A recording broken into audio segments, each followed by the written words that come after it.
Hello everyone and welcome to another episode of TD 202.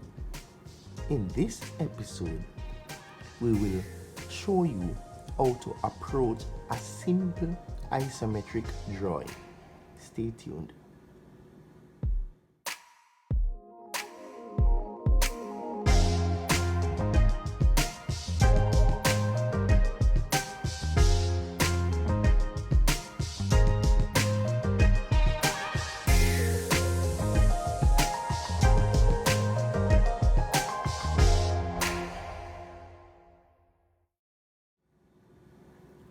Okay, so the first thing that we need to remember when doing any isometric drawing is that we use an angle of 30 degrees, and as such we will employ the use of our 30-60 set square. The 45-degree set square is banned for this exercise. So the drawing that we are going to look at today, or the drawings that we are going to look at today, are these two drawings here. A cuboid and a two-stairs staircase. Two very simple drawings. So let's start off with the cuboid. For simpler isometric drawings, I normally recommend that beginner students start off with what we refer to as the isometric axis. Let me draw that and explain what it is. To draw this, you have to use your set square on the T-square in both directions using construction lines.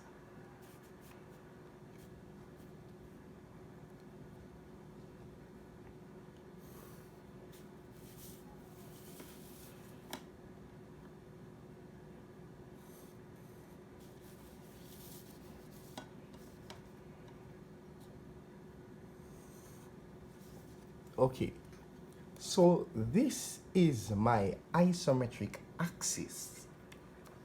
Now, the vertical line would represent your vertical axis, and the receding lines that I have used my 30-degree set square to draw represents horizontal lines. Remember, as I said in the video before, horizontal lines in reality is represented by receding lines in isometric projection. So for this particular shape, this line is vertical, this line is horizontal, this line is vertical, this line is horizontal. You get the picture. So let's proceed to draw this drawing here. The length of this drawing is 90 millimeters. The width of this drawing is 35 millimeters, and the height of this drawing is 45 millimeters. Let's try to remember those measurements.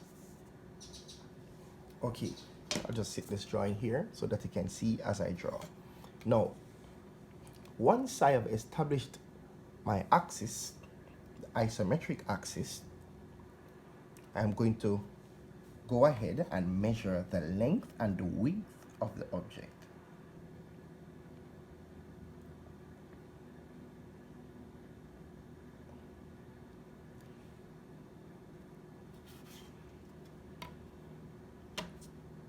Notice I am measuring from the intersection of the three construction lines.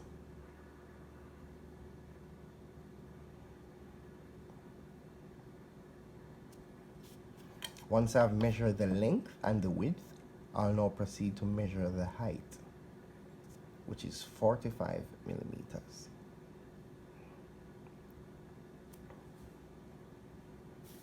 Now, once I have gotten that, I am going to proceed to complete the shape.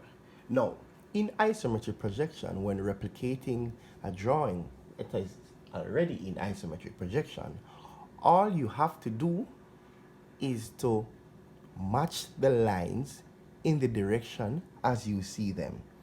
I have already established this line, this direction, this line, this direction, this line, this direction. Now there's another line here, and two more lines at the top.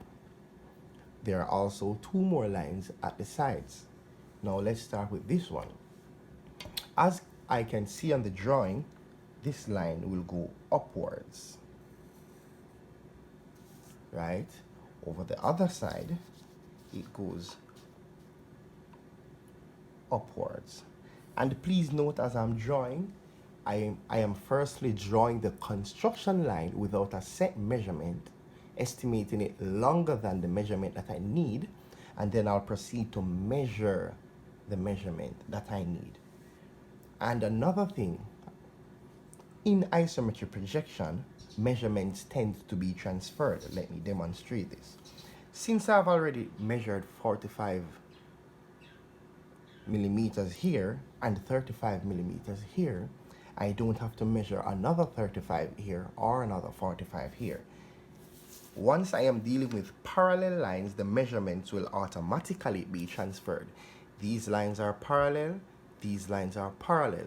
Once they form a shape, the opposite lines will be equal in length. So since this is 35, the measurement at the top will be 35. Since this is 45, the measurement adjacent to it will also be 45. Let's continue. And it applies here as well. I have already established my 90 millimeters. And there's a line here going in the same direction. Now, once I have drawn that line, you will realize that I no longer need to measure the 45 millimeters here. It is now established. I'm going to complete the top, and the same rule applies. I could have gone ahead to measure my 35, sorry, right here. However, by the time I have connected the last line, you will realize that there is no need.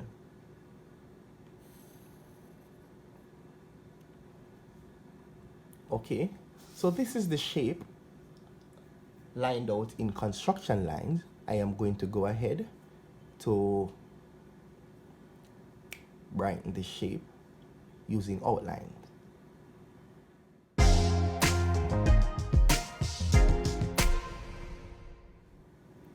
Okay, so now that I have constructed my first shape, I am going to proceed to the next shape. So I am going to approach the next shape in the same manner. This shape is a bit more complex than the first one. I wouldn't say complex, I would say more, it is not as easy because it's still a relatively simple shape. Now, let's look at the axis again. I'm going to estimate this axis to be longer than 80, this axis to be longer than 70, and I'm going to just randomly draw the axis for the vertical line.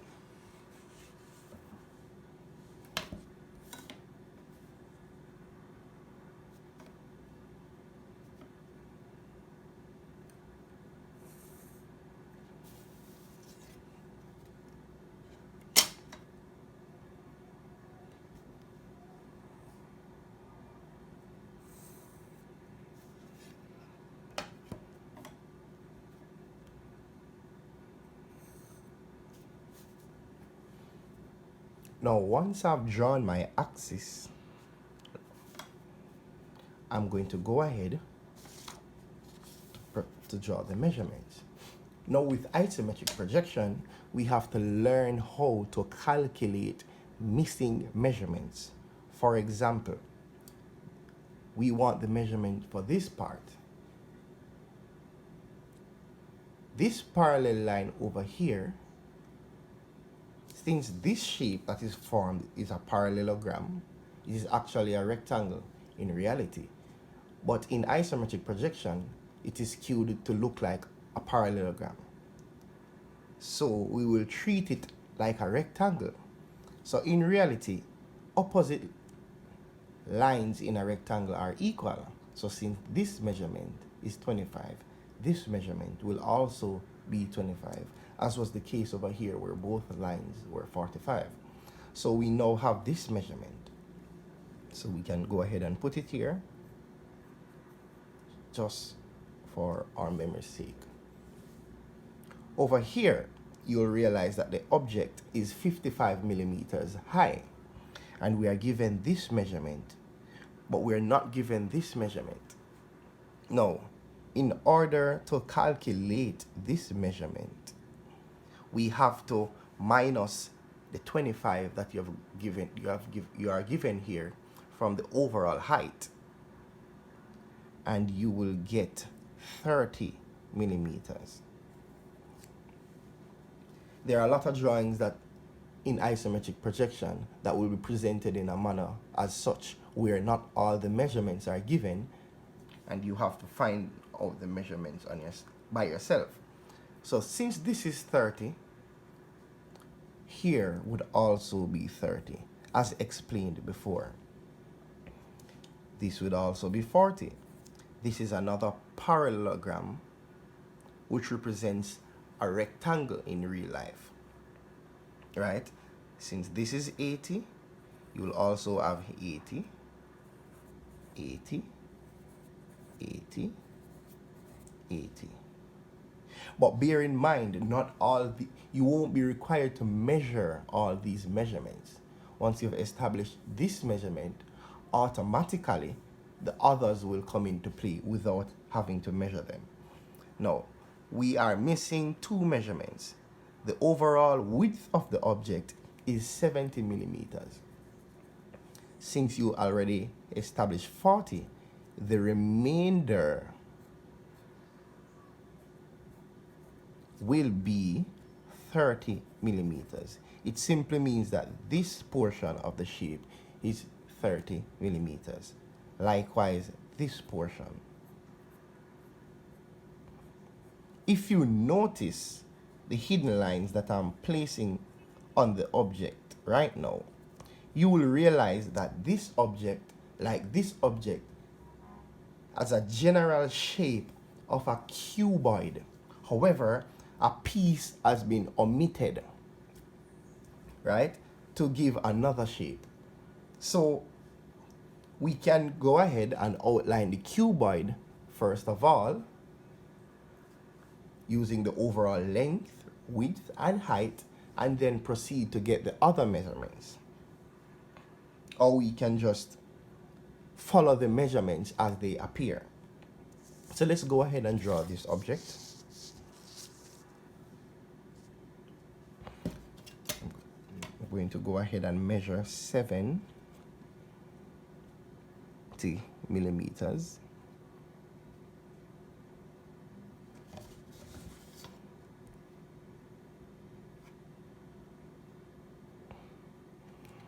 $80 millimeters.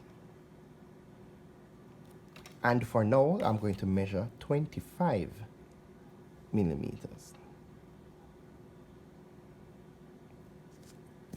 Now that I've gotten all three measurements, I'm going to proceed to draw the two lines at the edges.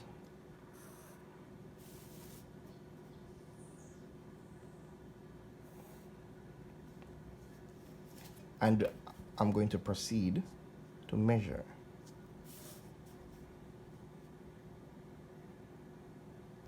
It seems like this line needs to be drawn a bit longer.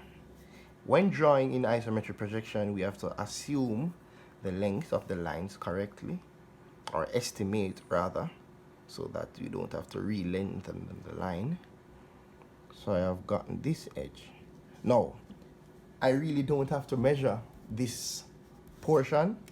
I can simply transfer the measurement, as you're seeing right now, right? Since I'm following this object, I am realizing that there's a line that is going in this direction. I'm going to replicate it. Remember, you have to use the set square to replicate the lines in the direction, sliding on the t-square. So for example, you cannot shift the set square in any other position other than that position which is set by it being by it sliding on the t-square. Right? So you have to slide the set square on the t-square whenever you are trying to achieve the receding lines. Now this line, as we have established before, is 30 millimeters. So we can go ahead and make that measurement.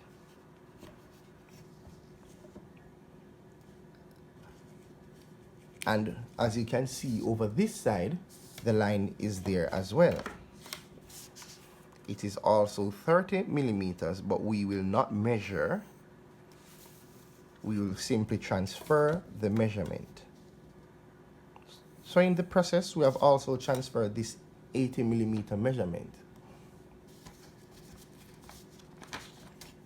Let's continue. There are two more lines that are going vertically in direction.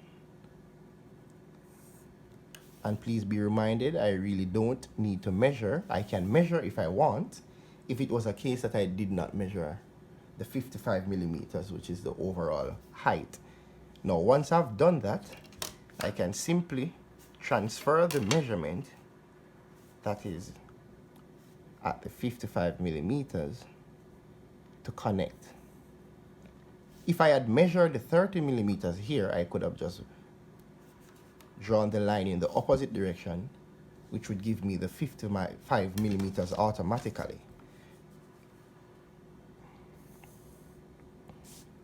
So I'm just going to finish this shape up. I don't even have to measure anymore. Transferring of measurements, transferring of measurements. Now, I could have measured this, and I could have measured this, but it will automatically intersect. And to prove this, I'm going to go ahead and measure 80 millimeters, 40 millimeters. Now, if your measurement is inaccurate for some reason, it simply means that your set square may have shifted while drawing the line, or it may be a case where the previous lines that you have measured may not have been measured accurately. So you have to take your time with the measuring process and the process of drawing the lines. Please bear in mind, when drawing the lines, your t-square have to be sliding on the edge of the desk without any space in between the desk and the t-square. The set square should also be sliding on the t-square without any space in between. Once you have ensured that, you have a greater guarantee that the lines will be 30 degrees. So before I sped up the brightening process of the first shape, I am going to brighten the shapes, not speeding up the process, so that you can see what I'm doing. Notice, by the way, in order to get the different slopes, I'm simply rotating the set square.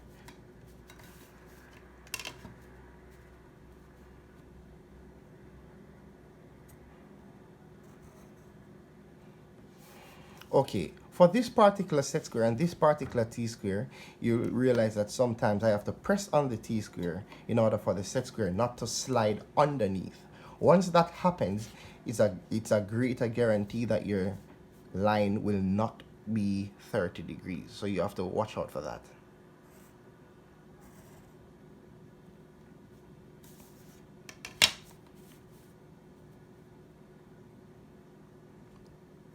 So I am almost through.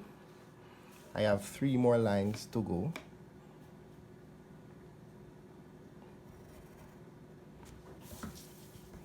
It is always good to check your work as you go along to see that your measurements are being transferred properly and that your angles are being drawn properly, so as to prevent yourself from having to rub out the entire drawing or erase the entire drawing once you're through.